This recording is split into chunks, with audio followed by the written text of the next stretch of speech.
Coucou, c'est Pauline, comment allez-vous? Je voulais donner mon opinion sur cette affaire du pasteur Marcello Tunasi qui va se marier dans quelques jours, remarier dans quelques jours plutôt. Et je voulais donner une autre perspective, ma perspective. J'ai vu sur les réseaux sociaux que les gens l'ont accusé de ne pas avoir assez aimé sa femme blanche, Tunasi, parce qu'il veut se remarier à peine un an après qu'elle soit décédée. Je suis pour le fait de donner des conseils aux jeunes filles pour qu'elles soient prudentes lorsqu'elles choisissent leurs époux, qu'elles rentrent dans le mariage avec les yeux ouverts et qu'elles n'idolâtrisent pas le mariage ou leur mari. Mais en même temps aussi, il faut être fair. Qui est-ce qui décide combien de temps un veuf ou une veuve doit passer dans le deuil avant de se remarier? Qui décide ça? La société, Dieu, les ancêtres, qui décide ça? Aussi, est-ce que parce qu'un homme, après le décès de sa femme, ou une femme, après le décès de son mari, décide de ne plus jamais se remarier, est-ce que cela veut dire que cette personne aimait beaucoup son mari? Est-ce que un homme qui décide de se marier, presque aussitôt après la mort de sa femme, est un homme qui n'aimait pas sa femme? Moi, je trouve que ça, en fait, ce n'est pas juste de juger quelqu'un par rapport à ce genre de paramètres, parce que ce ne sont pas des paramètres établis.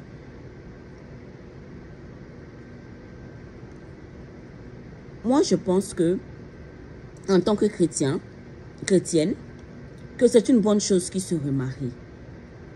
Et je le dis parce que la Bible dit que ce n'est pas bon pour un homme d'être seul. Il est encore jeune, il a quoi? Il est entre 40 et 50 ans, il a encore sa libido, il a encore ses forces. Il brûle encore, comme le dit l'apôtre Paul. Il dit, si une personne brûle, qu'elle se marie. S'il va se marier, il veut se remarier, c'est sûrement parce qu'il brûle, qu'il ne veut pas pécher. Sérieusement, je crois que les gens qui l'accusent ne sont pas juste envers lui. On dit qu'il n'a pas pleuré, on dit qu'il n'a montré aucune émotion. Est-ce que vous étiez là dans son intimité? Vous voulez qu'il vienne pleurer sur les réseaux sociaux? Ce sont les mêmes personnes qui, s'il venait pleurer sur les réseaux sociaux, diraient que c'est un homme faible. Oh, ils vont se moquer de lui et tout ça. Il a sûrement pleuré dans son intimité à la maison. Ses enfants l'ont sûrement vu pleurer. C'est une bonne chose qu'il se remarie. Ce serait bon pour les enfants. C'est bon pour le ministère et c'est bon pour lui. Je ne dis pas ça parce que je worship un pasteur, le pasteur Marcello, quoi que ce soit. Je ne le connais même pas. J'écoutais ses messages, souvent je les trouvais intéressants, souvent ça ne me disait rien. Donc, je ne le connais pas. Mais je trouve que les gens ne sont pas juste envers lui dans leur jugement de comment est-ce qu'il devait se comporter, de quel genre de douleur il devait avoir quand sa femme est décédée, qu'il n'a même pas pleuré, qu'on n'a même pas vu nettoyer ses larmes. Le deuil est un truc, il n'y a pas un modèle établi de deuil, de comment vivre son deuil. Il y a des gens qui, lorsqu'ils apprennent qu'un être aimé est décédé, ils commencent à pleurer sur le champ. Il y a des gens, ça les prend au choc, ils ne pleurent pas. C'est quand, par exemple, ma belle-mère, ma maman, la femme qui m'a élevée, quand elle est décédée, j'ai pleuré. Mais le jour où on est parti à son enterrement, où je l'ai vue et on était en train de la baisser dans le sol, ce jour-là, c'est comme si on m'avait annoncé nouvellement qu'elle était décédée, que la voix partie. Je ne sais pas, quand j'ai vu qu'on mettait dans le sol, ça a réveillé en moi le fait que je ne la verrai plus jamais, je n'entendrai plus jamais sa voix. J'ai pleuré avant, mais la voix, le jour du funérail, le jour de l'enterrement, mon cœur a saigné. Est-ce que ça veut dire que je ne l'aimais pas? Ça ne veut pas dire que je ne l'aimais pas. C'est pour dire qu'il n'y a pas un modèle de deuil établi qu'on devait suivre. Donc, ce n'est pas juste de dire que le monsieur n'a pas aimé sa femme parce qu'il n'est pas venu faire un grand geste sur les réseaux sociaux, parce qu'on ne l'a pas vu pleurer sur les réseaux sociaux. Et, les choses qui n'ont pas de sens. Moi, je veux croire que le pasteur Machelo s'est comporté aussi dignement qu'il s'est comporté parce qu'il est chrétien, parce que sa foi est forte. C'est comme ça que moi, je vois les choses.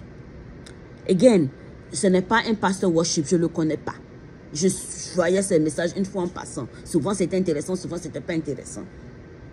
Mais je dis que moi, je trouve qu'il était dignifié dans sa façon de vivre son deuil. Pourquoi je dis cela? C'est parce que, en tant que chrétien, quand nous pleurons un échec qui est décédé, nous ne pleurons pas l'échec comme les païens pleurent leur être cher. Nous pleurons notre échec dans l'espérance qu'on va revoir cette personne. Donc, dans son cœur, il se dit que ce n'est qu'une question de temps et qu'il va revoir sa femme encore. Il y a cette espérance qu'on a dans le cœur. Obviously, ça ne veut pas dire que quand ton être cher meurt, tu ne pleures pas. Je verrai encore ma maman. Ça, c'est sûr. Mais ça m'a fait mal quand elle est décédée parce que nous avions l'habitude de parler tout le temps. Mais en tant que chrétiens, nous vivons dans l'espérance que nous allons revoir notre être aimé. Donc pour moi, je me dis que c'est ce qu'il avait dans le cœur. Il s'est dit que Blanche est partie, elle m'a juste dévancé. Je vais la retrouver dans le royaume des cieux. Nous allons adorer Dieu ensemble. Maintenant, le reste des histoires qu'on raconte, oh, il a voulu se marier 3 mois après, 3 mois, 6 mois après le passage de sa femme, je ne sais pas. Again, comme je l'ai dit, quel est le temps établi pour un veuvage? Qui a établi ce temps? Qui décide? Ce n'est pas écrit dans la Bible qu'il faut attendre 1 an. Il y a des exemples dans la Bible où les gens ont attendu une certaine période avant de move on. Mais ce n'est pas établi. Ce que je suis en train de dire, c'est que ce n'est pas établi comme une loi. L'apôtre Paul n'a pas écrit quand ton mari ou ta femme meurt, attends 6 mois, attends 1 an, attends 10 ans, attends 5 ans. Il n'a pas dit ça. Ce n'est pas établi. C'est une question de personal choice. So, basically, ce que je suis en train de dire, c'est que je sais que ça fait mal. On a tous aimé Maman Blanche. Elle était très belle. On l'a aimée. Elle était très belle et très dévouée à sa famille, au ministère de son mari. Et à cause de cet amour qu'on a eu pour elle, on veut combattre pour elle. Et c'est normal, c'est humain. Mais en même temps, let's not alienate Pastor Tunasi. Like, ne le faisons pas de lui une mauvaise personne parce qu'il n'a pas suivi les codes que nous aurons voulu qu'il suive, ce que nous aurons voulu qu'il fasse, ce que nous aurons voulu voir, il n'a pas fait. Donc pour cela, on va faire de lui, on va dire qu'il est une mauvaise personne. C'est ok d'aimer Maman Blanche. Mais c'est aussi ok de donner sa paix à Machelo pour qu'il aille se remarier. Amen. Gloire à Dieu.